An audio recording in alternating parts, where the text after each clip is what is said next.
Lord of the mystery episode 4 में आपका स्वागत है। पिछले एपिसोड में हमने देखा था कि क्लेन अब एक बियॉन्डर बन चुका है। उसका सीक्वेंस है सीक्वेंस 9 सीयर। रीजेंट्स की गिरफ्तारी के बाद यह पता चलता है कि सीक्रेट ऑर्डर ने एंटीगोनस नोटबुक को लीक किया और अब क्लेन इस रहस्यमय साजिश में फंस चुका है। यह नोटबुक एक ग्रेड 01 सील्ड आर्टिफैक्ट है, बेहद खतरनाक, और ये गॉडहुड से जुड़ा हुआ रे बीबर जिसने ये नोटबुक चुराई थी अब गायब है। नाइट वॉचर्स क्लेन के साथ मिलकर उसकी तलाश शुरू करते हैं और साथ होता है एक रहस्यमय टूल क्लाउन डॉल जो अजीब तरह से सिर्फ क्लेन पर रिएक्ट करता है। अंत में पता चलता है कि रे अब एक डरावना मॉन्स्टर बन चुका है। सभी मिलकर उसे हराते हैं, लेकिन यही खत्म नहीं होता। एक और क्लाउन सामने आता है और ये है असली खतरा। एक जबरदस्त और खौफनाक लड़ाई के बाद क्लेन उसे 2 शॉट्स में गिरा देता है। आखिर में वो नोटबुक सौंपता है और कहता है सीयर पाथवे का अगला सीक्वेंस है क्लाउन। तो लास्ट एपिसोड में यही सब कुछ हुआ था। अगर आपने वो वीडियो नहीं देखा तो लिंक डिस्क्रिप्शन में है। और अब न्यू एपिसोड आ चुका है, चलिए इसे पूरा ब्रेक डाउन करते हैं। एपिसोड की शुरुआत होती है एक आदमी के सीन से। रात का समय होता है और वो एक और आदमी के सामने बैठा होता है जिसे वो अपना लॉर्ड ओरेकल बुलाता है। वो लगातार माफी मांग रहा होता है, कहता है कि एंटीगोन्स की फैमिली नोटबुक बहुत खास है और वो बस उसकी सीक्रेट्स जानना चाहते थे। इसी वजह से उन्होंने अपने लैंप्स यानी अपने आदमियों को इसके पीछे लगाया था, लेकिन वो सब मारे जा चुके हैं। वो औरत और आदमी जिनके पास ये नोटबुक थी गायब है। अब ये नोटबुक नाइट वॉचर्स के पास है। लॉर्ड ये सुनते ही गुस्से में आ जाता है। वो उस आदमी का हाथ उसके खुद के मुंह में ठूस देता है। उसकी 2 उंगलियां कट जाती है और दांत टूट जाते हैं। इसके बाद उसे पता चलता है कि नोटबुक उस लड़के के हाथ में थी जिसका नाम है क्लेन मोरेटी। अब उसे आखिरी मौका दिया जाता है उस नोटबुक को वापस लाने का। दूसरी ओर क्लेन नील से मिलने आता है। नील उसे लो सीक्वेंस बियॉन्डर्स के कुछ मैजिक रिचुअल्स के बारे में बताता है। वो कहता है कि किसी भी रिचुअल से पहले कुछ इंग्रेडिएंट्स की जरूरत होती है प्रिपरेशन के लिए। फिर वो चारों तरफ एक सर्कल बनाता है, एक तरह का स्पिरिचुअल बैरियर, और चैंट करना शुरू कर वो गॉड से एक फेवर मांगता है, प्लीज ये 30 पाउंड का बिल चुका दो। अगले ही पल वो कागज जलकर राख हो जाता है। दोनों बाहर आते हैं और तभी नील को एक पर्स मिलता है जो पैसों से भरा हुआ होता है। थोड़ी देर बाद एक घोड़ा गाड़ी आती है। उस गाड़ी पर बना सिंबल और पर्स पर बना सिंबल एक जैसा होता है, मतलब ये उसी आदमी का पर्स है। क्लाइन मन में सोचता है क्या नील इसे वापस करेगा या फिर गॉड का गिफ्ट समझकर रख लेगा, लेकिन नील ईमानदारी से पर्स लौटा देता है और उसकी अच्छाई के इनाम में उसे वही आदमी 30 पाउंड दे देता है। नील कहता है ये सब ठीक है जब तक किसी और को नुकसान न हो। इसके बाद हमें पता चलता है कि अप्रैल रोजल की डायरी को समझना आसान नहीं है, लेकिन क्लेन को उसकी लैंग्वेज समझ आती है। उसमें लिखा होता है कि पोशंस को सही से अब्सॉर्ब करने के लिए डाइजेशन और एक्टिंग जरूरी है। मतलब क्लेन को एक सीयर की तरह जीना होगा, ना कि एक आम इंसान की तरह। उसी वक्त उसकी नजर डिविनेशन क्लब पर पड़ती है। रिसेप्शनिस्ट उसे इनवाइट करती है और वो अंदर चला जाता है। वहां उसकी टैरो रीडिंग होती है। उसे एक कार्ड मिलता है जिसमें लिखा होता है जहां तुम जाना चाहते हो वहां तुम नहीं जा पाओगे, लेकिन अगर थोड़ा रुक गए तो ये मुमकिन है। फिर वो रीडिंग की फीस देता है। वही एक आदमी खांसता है। क्लाइन अपने माथे पर 2 बार टैप करता है और उसका ऑरा चेक करता है। वो कहता है तुम्हारे लंग्स में दिक्कत है, डॉक्टर को जरूर दिखाना, मैं एक सीयर हूँ। अब वो डिविनेशन क्लब को ऑफिशियली ज्वाइन कर लेता है। एक लड़की उसे ज्वाइन करते देख लेती है और हमें पता चलता है कि क्लब के टीचर विंसेंट पहले ही बता चुके थे कि आज एक जबरदस्त सीयर आने वाला है। अब चल रही होती है मिरर डिविनेशन की क्लास।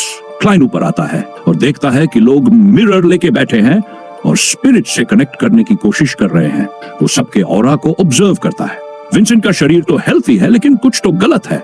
एक लाल बालों वाली लड़की को विंसेंट एक बॉक्स देता है। जैसे ही वो बाहर जाती है, क्लेन को कुछ अजीब सा महसूस होता है, लेकिन वो इसे इग्नोर कर देता है। अब उसकी बारी आती है डिविनेशन करने की। विंसेंट उसकी तरफ देखता है और कहता है तुम एक उम्मीद लेके आए हो, तुम्हारा दिल उलझा हुआ है और तुम इतने थक चुके हो कि अब जीने की इच्छा भी नहीं बची। क्लाइन मन में सोचता है ये तो बिल्कुल सच बोल रहा है। विंसेंट आगे कहता है मुझे 2 शब्द दिख रहे हैं, गैदरिंग और फैमिली, और ये दोनों तो तुम्हारे लिए फ्री है। पहली रीडिंग थी इसलिए कोई चार्ज नहीं लिया गया, वरना एक दिन का खर्चा निकल जाता। क्लाइन वहां से निकल जाता है और तभी हमें दिखाया जाता है वही आदमी जो हमें एपिसोड की शुरुआत में दिखा था। अब उसके हाथ पर पट्टी बंधी होती है, मतलब साफ है वो अब क्लाइन के पीछे लग चुका है। क्लाइन अपने कमरे में सोचने लगता है उसे अब एक सीयर की तरह एक्ट करना होगा। वो कुछ स्पेल्स लिखना शुरू करता है और उसके पास दो रास्ते हैं। पहला रास्ता, वो पोशन को धीरे धीरे डाइजेस्ट करे और आगे बढ़ने की कोशिश करे, तभी शायद वो बियॉन्डर पावर्स को अच्छे से यूज कर पाएगा और एक दिन अपनी असली दुनिया में लौट सकेगा। दूसरा तरीका यह है कि वो ग्रे मिस्ट वाली पावर को मास्टर कर ले, उसके साथ एक लिंक बना ले और सीधे ही उस रास्ते से वापस पहुंच जाए। लेकिन उसे भी पता होता है कि पोशंस के जरिए सीक्वेंस बढ़ाना काफी टाइम कंज्यूमिंग है। अगर वो लक एनहांसमेंट वाला रिचुअल थोड़े मॉडिफिकेशन के साथ करे तो शायद सब कुछ सही हो सकता है। और तभी दरवाजे पर किसी ने धीरे से खटखटाया। क्लाइन वो कागज जला देता है और दरवाजा खोलता है। बाहर उसकी छोटी बहन मेलिसा होती है, हाथ में एक टॉय लिए। मेलिसा कहती है, जब से तुम्हारी जॉब लगी है तुम मेरे लिए टाइम ही निकालते, लेकिन कोई बात नहीं, ये सब जरूरी भी तो है। वैसे क्या तुम संडे को फ्री हो? मेरी फ्रेंड सेलिना का बर्थडे है और हमें इनवाइट किया गया है, तुम चलोगे मेरे साथ? क्लाइन को विंसेंट की बात याद आती है कि गैदरिंग और फैमिली उसके लिए इंपॉर्टेंट रहेंगे। वो मुस्कुराकर हाँ कर देता है। इसके बाद क्लाइन एक खास जगह आता है जिसे वो क्रेस्ट कहता है। यहाँ पर हैंगमैन और जस्टिस दोनों मौजूद होते हैं और एनिमेशन इतने शानदार है कि हर इमोशन स्क्रीन से बाहर आता है। क्लाइन हैंगमैन का ऑरा देखता है जो समुद्र की तरह खतरनाक है, वहीं जस्टिस का ऑरा एक शांत लेक जैसा। जस्टिस अब एक स्पेक्टेटर बन चुकी होती है सीक्वेंस 9 से ऊपर। क्लाइन देखता है कि सभी के पीछे कुछ कॉन्स्टलेशन सिंबल्स बन रहे हैं और वो उनके अर्थ भी समझता है। उसका खुद का भी एक सिंबल होता है। वो कहता है, अब तुम शांति से बोल सकती हो। जस्टिस कहती है, मेरे पास 3 सवाल है। स्पेक्टेटर के तौर पर मुझे क्या जानना चाहिए? हैंगमैन जवाब देता है, स्पेक्टेटर का मतलब है डिटैच रहना, शांत रहना और सब कुछ ऑब्जर्व करना, सामने वाले को पहचानना, चुपचाप देखना, यही स्पेक्टेटर की असली पहचान है। फिर क्लाइन टेबल पर 2 बार टैप करता है और कहता है, मास्टर करने से कुछ नहीं होगा, तुम्हें पोशन को डाइजेस्ट करना होगा और उसके साथ साथ एक्ट भी करना होगा। Digest and act. ये सुनते ही जस्टिस और हैंगमैन दोनों चौंक जाते हैं, खड़े हो जाते हैं। वो कहते हैं, तुम्हारी दी गई जानकारी हमारी जान से भी ज्यादा कीमती है। थैंक यू मिस्टर फूल। जस्टिस अब दूसरा सवाल पूछती है, अगर किसी जानवर को पोशन पिला दिया जाए तो क्या होगा? क्लाइन कुछ कहता उससे पहले ही जस्टिस कहती है, असल में ये गलती मुझसे हो गई। मैं पोशन प्रिपेयर कर रही थी और तभी मेरा डॉग आकर उस ग्लास से पी गया। हैंगमैन बताता है, अगर ऐसा होता है तो या तो वो डॉग मर जाता है या फिर एक खतरनाक मॉन्स्टर बन जाता है, लेकिन अगर ऐसा कुछ नहीं हुआ तो वो एक स्पेशल क्रीचर बन जाएगा। अब जस्टिस आखिरी सवाल पूछती है, टैलेंट कहां से आता है? वो अपने पिता का नाम लेना चाहती है लेकिन रुक जाती है। क्लाइन जवाब देता है, टैलेंट हासिल करना आसान है जब तुम सही जगह कनेक्ट कर लो। सारे सवाल पूरे हो जाते हैं और अब क्लाइन एक फेवर मांगता है। वो कहता है कि वो चाहता है कि हैंगमैन और जस्टिस प्रेयर करे और साथ ही रोजेल गस्टाव की सीक्रेट डायरी को ट्रेस करे। हैंगमैन शॉक में आ जाता है। वो पूछता है, तुम रोजेल की लैंग्वेज समझ सकते हो? क्लाइन सिर्फ मुस्कुरा देता है। फिर वो प्रेयर के शब्द बोलता है जो उसने खुद तैयार किए थे। तू एक मिस्टीरियस रूलर है जो ग्रे से भी ऊपर है। तू येलो और ब्लैक का राजा है और तेरे पास है अल्टीमेट लक। हैंगमैन ये सुनते ही समझ जाता है कि अगर ये प्रेयर काम करती है तो क्लाइन बहुत ज्यादा पावरफुल बन जाएगा। इसके बाद क्लाइन वापस आता है। हमें उसके बड़े भाई बेंसन के बारे में भी दिखाया जाता है। क्लाइन सोचता है कि शायद अब वक्त आ गया है कि वो मेलिसा और बेंसन को अपनी सिर वाली आइडेंटिटी के बारे में बता दे। अब सब एक नॉर्मल दिन बिताते हैं, ड्रेस खरीदते हैं, तैयार होते हैं और फिर आता है संडे। जुलाई 15 को ये लोग सेलिना के घर पहुंचते हैं और तभी हमें पता चलता है कि वही रेड हेयर्ड लड़की सेलिना ही है जो पहले उस बॉक्स को लेके जा रही थी। सेलिना के साथ एक और लड़की होती है, एलिजाबेथ, जो उसकी बेस्ट फ्रेंड है। अब तीनों लड़कियां क्लाइन और उसके भाई के साथ मिलती हैं। सब बातचीत करते हैं, हंसी मजाक चलता है, लेकिन तभी क्लाइन को कुछ अजीब महसूस होता है। एक स्ट्रॉन्ग एनर्जी उसे टच करती है। वो तुरंत समझ जाता है कि हैंगमैन ने शायद प्रेयर शुरू कर दी है और इस पल क्लाइन को अंदर से एक हल्की सी उम्मीद महसूस होती है, एक बदलाव जो शायद सब कुछ बदल देगा। क्लाइन अब धीरे धीरे पार्टी एरिया में आता है जहां अलग अलग डिशेस और लोगों की बातचीत का माहौल बना हुआ है।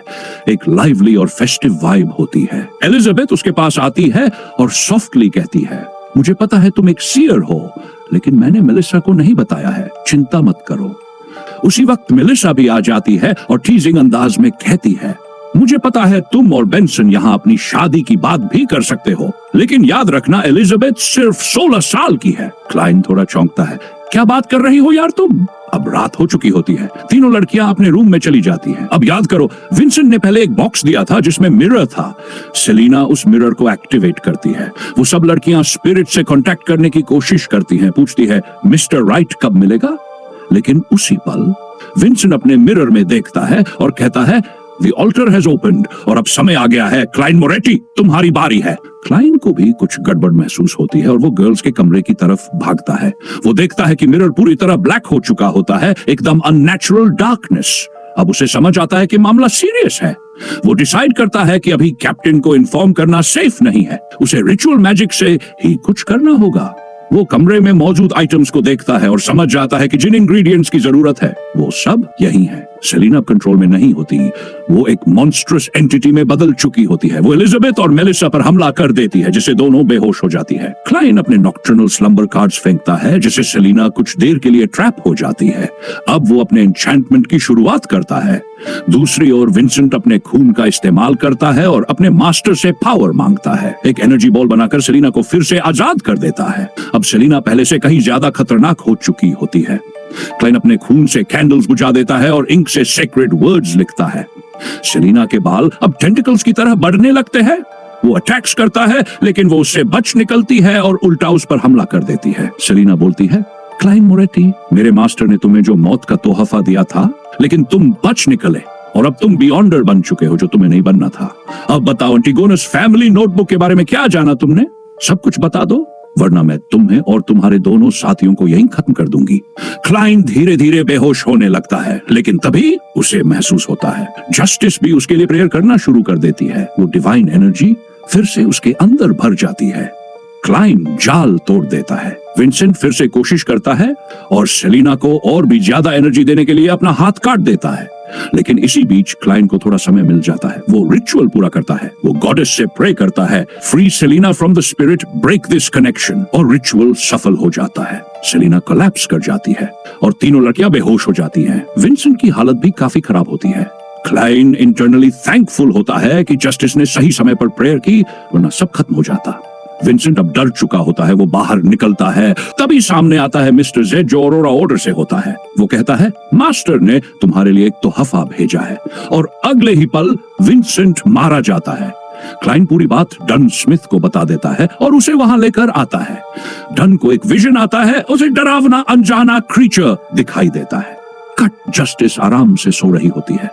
उसका डॉग सूजी उसके पास आता है। वो उठने से मना करती है, थोड़ी देर और सोने दो। तभी एक मेड आती है, मिस, आपको रॉयल सेलिब्रेशन के लिए तैयार होना होगा। जस्टिस उठती है। सर्वेंट्स तैयार होते हैं, ड्रेसेस, ज्वेलरी सब लाए जाते हैं और जस्टिस रॉयल ट्रीटमेंट लेती है। वो पूछती है, क्या ये सब मेरे 17th बर्थडे के लिए है? मेड जवाब देती है, नहीं मिस, ये सब इसलिए क्योंकि कोई 2 बार एक ही ड्रेस नहीं पहन सकता, वरना लोग सोचेंगे हम गरीब हो चुके हैं। जस्टिस हंसते हुए एक रॉयल ड्रेस चुनती है, बिल्कुल प्रिंसेस जैसी लगती है। जब वो सूजी के साथ खेल रही होती है, तभी सूजी अचानक बोलने लगता है, मैं क्या बताऊं, मैं तो एक डॉग हूँ। जस्टिस हैरान रह जाती है।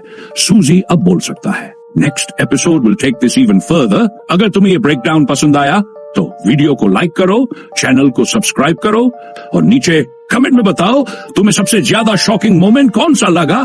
Thanks for watching. मिलते हैं नेक्स्ट वीडियो में।